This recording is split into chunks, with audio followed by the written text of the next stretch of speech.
ಕಳೆದ ವರ್ಷ ನವೆಂಬರ್ 6ರಂದು ಬೆಳಗಿನ ಜಾವ 7:30 ಸುಮಾರಿಗೆ ನೋಯ್ಡಾ ಪೊಲೀಸ್ ಕಮಿಷನರ್ ಆಫೀಸ್ನಿಂದ ಕೇವಲ 1 ಕಿಲೋಮೀಟರ್ ದೂರದಲ್ಲಿದ್ದ ಕಾಲುವೆಯೊಂದರಲ್ಲಿ ಮಹಿಳೆಯ ಶವವೊಂದು ತೇಲಿ ಬಂದಿತ್ತು. ಬೀದಿ ನಾಯಿಗಳು ಬೊಗಳ್ತಿದ್ರು, ಯಾರು ಅದನ್ನ ಕೇರ್ ಮಾಡದೆ ಓಡಾಡ್ತಿದ್ರು. ಪೌರ ಕಾರ್ಮಿಕರು ಬೆಳಗ್ಗೆ 10 ಗಂಟೆಗೆ ನೋಯ್ಡಾ ಎಕ್ಸ್ಪ್ರೆಸ್ ವೇ ಬಳಿ ಇದ್ದ ಆ ಕಾಲುವೆಯಲ್ಲಿ ಏನೋ ತೇಲ್ತಿರೋದನ್ನ ಗಮನಿಸಿ ಹತ್ರಕ್ಕೆ ಹೋಗಿ ನೋಡಿದ್ರು. ಆಗ ತಲೆ ಇಲ್ಲದೆ ಮೈಮೇಲೆ ಬಟ್ಟೆಯೂ ಇಲ್ಲದ ಮಹಿಳೆಯ ಮೃತದೇಹವೊಂದು ಕಾಣಿಸಿತ್ತು. ತಕ್ಷಣ ಹತ್ರದಲ್ಲೇ ಇದ್ದ ಪೊಲೀಸ್ ಸ್ಟೇಷನ್ಗೆ ಆ ಪೌರ ಕಾರ್ಮಿಕರು ವಿಷಯವನ್ನ ತಿಳಿಸಿದ್ರು. ಅಲ್ಲಿಯವರೆಗೂ ತುಂಬಾ ಸೈಲೆಂಟ್ ಆಗಿದ್ದ ಆ ಏರಿಯಾ ಪೊಲೀಸ್ ಸೈರನ್ ಜೊತೆಗೆ ಮೀಡಿಯಾದವರು ಬರ್ತಿದ್ದಂತೆ ಒಂದೇ ಸಲಕ್ಕೆ ಗದ್ದಲ ತುಂಬಿಕೊಂಡಿತ್ತು. ಮೃತದೇಹವನ್ನ ಹೊರಗೆ ತೆಗೆದ ಪೊಲೀಸರಿಗೆ ಮೈಂಡ್ ಬ್ಲಾಂಕ್ ಆಗಿತ್ತು. ಯಾಕಂದ್ರೆ ಮೃತದೇಹಕ್ಕೆ ತಲೆ ಇರಲಿಲ್ಲ, ಕೈ ಬೆರಳುಗಳು ಕೂಡ ಕಟ್ಟಾಗಿದ್ವು, ಮೃತದೇಹದ ಮೇಲೆ ಬಟ್ಟೆ ಕೂಡ ಇರಲಿಲ್ಲ. ಇದರಿಂದ ಯಾವುದೇ ಮಾಹಿತಿ ಇಲ್ಲದಂತಾಗಿತ್ತು. ಪೊಲೀಸರಿಗೆ ಒಂದು ಮಾತ್ರ ಕ್ಲಿಯರ್ ಆಗಿ ಅರ್ಥವಾಗಿತ್ತು, ಕೊಲೆಗಾರ ಪಕ್ಕಾ ಪ್ಲಾನ್ ಪ್ರಕಾರವೇ ಕೊಲೆ ಮಾಡಿದ್ದ. ಹೀಗಾಗಿ ಪೊಲೀಸರು ಈ ಕೇಸ್ನ ಚಾಲೆಂಜಿಂಗ್ ಆಗಿ ತಗೊಂಡಿದ್ರು. ನೋಯ್ಡಾದ ಒಟ್ಟು 90 ಜನ ಪೊಲೀಸರು ಈ ಕೇಸ್ನ ತನಿಖೆ ಮಾಡೋಕೆ ಶುರು ಮಾಡಿದ್ರು. ಮೊದಲಿಗೆ ಹತ್ರದಲ್ಲೇ ಇದ್ದ ಜನನಿಬಿಡ ಪ್ರದೇಶಗಳಲ್ಲಿ ಏನಾದ್ರೂ ಕ್ಲೂ ಸಿಗಬಹುದೇನೋ ಅಂತ ಹುಡುಕಾಡಿದ್ರು. ಸೆಕ್ಟರ್ 82ರಲ್ಲಿ ಸುಮಾರು 5 ಗಂಟೆಗೂ ಹೆಚ್ಚು ಕಾಲ ಸಿಸಿ ಕ್ಯಾಮೆರಾಗಳನ್ನ ಗಮನಿಸಿದ್ರು. ಆಗ ಅದರಲ್ಲಿ 11 ಗಾಡಿಗಳನ್ನ ಟ್ರ್ಯಾಕ್ ಮಾಡಿ ಹಲವು ಚಾಲಕರನ್ನ ವಿಚಾರಿಸಿದ್ರು. ಆದ್ರೆ ಒಂದೇ ಒಂದು ಕ್ಲೂ ಕೂಡ ಇವರಿಗೆ ಸಿಕ್ಕಿರ್ಲಿಲ್ಲ. ಬೇರೆ ಏನಾದ್ರೂ ಆಧಾರಗಳು ಸಿಗಬಹುದೇನೋ ಅಂತ ಮತ್ತೆ ಸಿಸಿ ಕ್ಯಾಮೆರಾಗಳನ್ನೆಲ್ಲ ಜಾಲಾಡಿದ್ರು. ಆಗ ನವೆಂಬರ್ 5ರಂದು ರಾತ್ರಿ ಹೆಡ್ಲೈಟ್ ಆಫ್ ಮಾಡಿಕೊಂಡು ಬ್ಲೂ ಕಲರ್ ಮಿಕ್ಸ್ ಇರೋ ಅನುಮಾನ ಮೂಡಿಸುವಂತಹ ಡ್ರೈನೇಜ್ ಕಾಲುವೆ ಹತ್ರ ವಿಚಿತ್ರವಾಗಿ ಹೋಗ್ತಿದ್ದ ಬಸ್ ಒಂದು ಪೊಲೀಸರ ಕಣ್ಣಿಗೆ ಬಿದ್ದಿತ್ತು. ಆಗ ಆ ಬಸ್ ನಂಬರ್ ನ ನೋಟ್ ಮಾಡ್ಕೊಂಡ ಪೊಲೀಸರು ಆ ಬಸ್ ಯಾರದ್ದು ಅಂತ ಹುಡುಕೋಕೆ ಶುರು ಮಾಡಿದ್ರು. ಅದು ಮೋನು ಸೋಲಂಕಿ ಅನ್ನೋನ ಬಸ್ ಅನ್ನೋದು ಪೊಲೀಸರಿಗೆ ಗೊತ್ತಾಗಿತ್ತು. ಆ ಬಸ್ ನ ಅಡ್ರೆಸ್ ಬೆನ್ನತ್ತಿದ ಪೊಲೀಸರು ನೋಯ್ಡಾದ ಬರೋಲಾಗೆ ಹೊರಟಿದ್ರು. ಅಲ್ಲಿ ಹೋಗಿ ವಿಚಾರಣೆ ಶುರು ಮಾಡಿ ಈ ಮೋನು ಸೋಲಂಕಿ ಯಾರು ಅಂತ ತನಿಖೆ ಮಾಡಿದ್ರು. ಆಗ್ಲೇ ಪೊಲೀಸರಿಗೆ ಇಲ್ಲಿ ಒಂದು ಟ್ವಿಸ್ಟ್ ಎದುರಾಗಿತ್ತು. ಮೋನು ಸೋಲಂಕಿ ಬಗ್ಗೆ ವಿಚಾರಿಸುತ್ತಿದ್ದಂತೆ ಅಲ್ಲಿದ್ದ ಸ್ಥಳೀಯರು ಬೇರೊಂದು ಹೆಸರಿನ ವ್ಯಕ್ತಿಯ ಬಗ್ಗೆ ಹೇಳಿದ್ರು. ಅವಳೇ ಈ ಪ್ರೀತಿ ಯಾದವ್. ಇವಳು ಕಳೆದ 5-6 ದಿನಗಳಿಂದ ನಾಪತ್ತೆಯಾಗಿದ್ದಾಳೆ ಅಂತ ಪೊಲೀಸರಿಗೆ ಆ ಗ್ರಾಮಸ್ಥರು ತಿಳಿಸಿದ್ರು. ಆಗ ಪೊಲೀಸರಿಗೆ ಅನುಮಾನ ಕ್ಲಿಯರ್ ಆಗಿತ್ತು. ಮೃತಪಟ್ಟಿದ್ದ ಮಹಿಳೆ ಪ್ರೀತಿಯಾಗಿರಬಹುದು ಅಂತ ಊಹಿಸಿದ್ರು. ಆದ್ರೆ ಅದನ್ನ ಕನ್ಫರ್ಮ್ ಮಾಡ್ಕೋಬೇಕು ಅಂದ್ರೆ ಮೋನು ಸಿಗಬೇಕು ಅಂತ ಇವನನ್ನ ಹುಡುಕೋಕೆ ಶುರು ಮಾಡಿದ್ರು. ಆಗ ಈ ಮಹಿಳೆಯ ಬಗ್ಗೆ ಕೂಡ ತಿಳ್ಕೊಂಡಿದ್ರು. ಪ್ರೀತಿ ಯಾದವ್ ಪಶ್ಚಿಮ ಬಂಗಾಳಕ್ಕೆ ಸೇರಿದವಳಾಗಿದ್ಲು. ತನ್ನ ಗಂಡನಿಂದ ದೂರವಾಗಿ 2023ರಲ್ಲಿ ತನ್ನ 5 ವರ್ಷದ ಮಗಳು ಹಾಗೂ 2 ವರ್ಷದ ಮಗನ ಜೊತೆ ನೋಯ್ಡಾಗೆ ಬಂದಿದ್ಲು. ಮೋನು ತನ್ನ ಹೆಂಡತಿ ಹಾಗೂ 3 ಜನ ಮಕ್ಕಳ ಜೊತೆ ಪ್ರೀತಿ ಮನೆ ಪಕ್ಕದಲ್ಲೇ ವಾಸ ಮಾಡ್ತಿದ್ದ. ಹೆಂಡತಿ ಇದ್ರೂ ಮೋನುಗೆ ಪ್ರೀತಿ ಮೇಲೆ ಕಣ್ಣು ಬಿದ್ದಿತ್ತು. ಹೇಗಾದ್ರೂ ಮಾಡಿ ಇವಳ ಜೊತೆ ಕಾಮಕೇಳಿ ನಡೆಸಬೇಕು ಅಂತ ಮೋನು ಆಗಾಗ ಇವಳ ಜೊತೆ ಮಾತಾಡೋಕೆ ಟ್ರೈ ಮಾಡ್ತಿದ್ದ. ಇವನ ವರ್ತನೆ ನೋಡಿ ಇವನಿಗೆ ಏನು ಬೇಕು ಅನ್ನೋದನ್ನ ಪ್ರೀತಿ ಅರ್ಥ ಮಾಡ್ಕೊಂಡಿದ್ಲು. ಇದರಿಂದ ಇವನಿಗೆ ತೃಪ್ತಿಯಾಗುವಷ್ಟು ಪ್ರೀತಿಯನ್ನ ಉಣಬಡಿಸಿದ್ಲು. ಇವನ ಜೊತೆಗೆ ಅಕ್ರಮ ಸಂಬಂಧ ಬೆಳೆಸಿದವಳು ಖರ್ಚಿಗೆ ಹೆಚ್ಚು ಕಷ್ಟಪಡಬೇಕಾದ ಅವಶ್ಯಕತೆ ಇರೋದಿಲ್ಲ ಅಂತಾನೆ ಪ್ರೀತಿ ಇವನನ್ನ ಪ್ರೀತಿಸೋಕೆ ಶುರು ಮಾಡಿದ್ಲು. ದಿನಗಳು ಕಳೆದಂತೆ ಇವರಿಬ್ಬರ ನಡುವಿನ ಅಕ್ರಮ ಸಂಬಂಧ ಪರಾಕಾಷ್ಠೆಗೆ ಹೋಗಿತ್ತು. ಮೋನು ಮನೆಯಿಂದ ಕೆಲಸಕ್ಕೆ ಹೋಗ್ತಿದ್ದೀನಿ ಅಂತ ಹೇಳಿ ಬಸ್ ತಗೊಂಡು ಹೋಗ್ತಿದ್ದ. ಆದ್ರೆ ರೋಡ್ ಸೈಡ್ ಅಲ್ಲಿ ಬಸ್ ನ ಪಾರ್ಕ್ ಮಾಡಿ ಯಾರು ನೋಡದಂತೆ ಪ್ರೀತಿ ಮನೆಗೆ ನುಗ್ಗಿ ಬಿಡ್ತಿದ್ದ.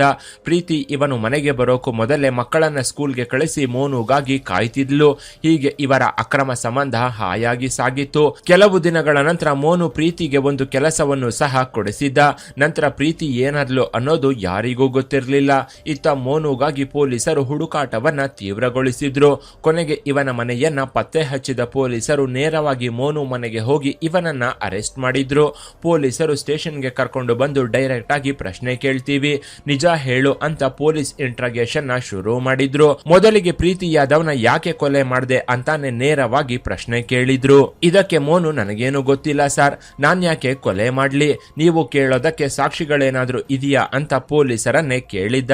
ಇಲ್ಲಿಗೆ ಪೊಲೀಸರು ಇವನನ್ನ ಹೀಗೆ ಕೇಳಿದ್ರೆ ಪ್ರಯೋಜನವಿಲ್ಲ ಅಂತ ಹೇಳಿ ತಮ್ಮದೇ ಸ್ಟೈಲ್ ಅಲ್ಲಿ ವಿಚಾರಿಸೋಕೆ ಶುರು ಮಾಡಿದ್ರು. ಯಾವಾಗ ಸಾಕ್ಷಿಗಳಿದ್ಯಾ ಅಂತ ಮೋನು ಕೇಳಿದ್ನೋ ಆಗ್ಲೇ ಇವನೇ ಕೊಲೆಗಾರ ಅಂತ ಪೊಲೀಸರಿಗೆ ಕನ್ಫರ್ಮ್ ಆಗಿ ಹೋಗಿತ್ತು. ಇದರಿಂದ ಪೊಲೀಸರು ತಮ್ಮದೇ ಸ್ಟೈಲ್ ಅಲ್ಲಿ ವಿಚಾರಿಸುತ್ತಿದ್ದಂತೆ ಮೋನು ನಿಜವನ್ನ ಒಪ್ಕೊಂಡಿದ್ದ. ಪೊಲೀಸರ ಟಾರ್ಚರ್ ತಡೆಯೋಕೆ ಆಗದೆ ಮೋನು ಎಲ್ಲವನ್ನ ಬಾಯಿ ಬಿಟ್ಟಿದ್ದ. ನಾನು 2 ಮಕ್ಕಳ ತಾಯಿಯನ್ನ ಕೊಂದಿಲ್ಲ ಸರ್, ಬದಲಾಗಿ ಅವಳೊಬ್ಳು ಧನಪಿಶಾಚಿ, ಹಣದ ಹುಚ್ಚು ತುಂಬಿದವಳನ್ನ ಕೊಂದಿದ್ದೀನಿ. ಅವಳ ಬಗ್ಗೆ ನಿಮಗೇನು ಗೊತ್ತು ಸರ್? ಅವಳು ಕೊಡ್ತಿದ್ದ ಮೆಂಟಲ್ ಟಾರ್ಚರ್ ತಡೆಯೋಕೆ ಸಾಧ್ಯವಾಗದೆ ನಾನು ದಿನ ಸತ್ತು ಬದುಕ್ತಿದ್ದೆ. ನನ್ನ ಮಕ್ಕಳ ವಿಚಾರಕ್ಕೆ ಬಂದಾಗ ನನಗೆ ತಡ್ಕೊಳ್ಳೋಕೆ ಆಗ್ಲಿಲ್ಲ. ಅವಳು ಬದುಕಿದ್ರೆ ನನ್ನ ಮಕ್ಕಳಿಗೆ ಖಂಡಿತ ಹಾನಿ ಮಾಡ್ತಾಳೆ ಅಂತ ಗೊತ್ತಾಗಿ ಕೊಂದು ಬಿಟ್ಟೆ ಅಂತ ಪೊಲೀಸರ ಮುಂದೆ ಮೋನು ಹೇಳಿದ್ದ. ಆಗ ಪೊಲೀಸರು ಅವಳಿಗೂ 2 ಮಕ್ಕಳಿದ್ದಾರೆ, ನಿನ್ನ ಮಕ್ಕಳನ್ನ ಮಾತ್ರ ಯಾಕೆ ಹಾನಿ ಮಾಡ್ತಾಳೆ ಅಂತ ಪೊಲೀಸರು ಕೇಳಿದ್ರು. ಇದರಿಂದ ಮೋನು ಪೊಲೀಸರ ಮುಂದೆ ಪೂರ್ತಿ ಕಥೆಯನ್ನ ಬಿಚ್ಚಿಟ್ಟಿದ್ದ. ಪ್ರೀತಿ ಯಾದವ್ ನನ್ನ ಮನೆ ಪಕ್ಕದಲ್ಲೇ ಬಾಡಿಗೆ ಮನೆ ಮಾಡ್ಕೊಂಡು ಬಂದಿದ್ಲು. ಮೊದಲ ದಿನವೇ ಅವಳ ಅಂದಕ್ಕೆ ನಾನು ಮನಸೋತಿದ್ದೆ. ಹೇಗಾದ್ರೂ ಸರಿ ಇವಳ ಜೊತೆ ಕಾಮ ಕೇಳಿ ನಡೆಸಬೇಕು ಅಂತ ಅನ್ಕೊಂಡಿದ್ದೆ. ಇದರಿಂದ ನನಗೆ ಮದುವೆಯಾಗಿ 3 ಜನ ಮಕ್ಕಳಿದ್ರು. ಅವರನ್ನೆಲ್ಲ ಮರೆತು ಪ್ರೀತಿ ಗುಂಗಲ್ಲಿ ಬಿದ್ದಿದ್ದೆ. ಇವಳನ್ನ ಪರಿಚಯ ಮಾಡ್ಕೊಂಡು ದಿನ ಮಾತನಾಡಿಸ್ತಿದ್ದೆ. ಸ್ವಲ್ಪ ದಿನಕ್ಕೆ ನನ್ನ ಹತ್ರ ಚೆನ್ನಾಗಿ ಮಾತನಾಡೋಕೆ ಶುರು ಮಾಡಿದ್ಲು. ಇದರಿಂದ ನಮ್ಮಿಬ್ಬರ ಮಧ್ಯೆ ಪ್ರೀತಿ ಶುರುವಾಗಿ ಅವಳ ಮನೆಯಲ್ಲೇ ದಿನ ನಾವು ಒಂದಾಗಿ ಎಂಜಾಯ್ ಮಾಡ್ತಿದ್ವಿ. ಆದ್ರೆ ನನಗೆ ಹಣಕ್ಕಾಗಿ ಪ್ರೀತಿ ತುಂಬಾನೇ ಟಾರ್ಚರ್ ಕೊಡ್ತಿದ್ಲು. ನಾನು ನನ್ನ ತಾಯಿ ಕೆಲಸ ಮಾಡೋ ಕಂಪನಿಯಲ್ಲೇ ಅವಳಿಗೆ ಒಂದು ಕೆಲಸ ಕೊಡಿಸಿದ್ದೆ. ಆದ್ರೆ ಪ್ರೀತಿ ಮಾತ್ರ ನಾನು ಮಾಡಿದ್ದ ಸಹಾಯವನ್ನ ಮರೆತು ಹೋಗಿದ್ಲು.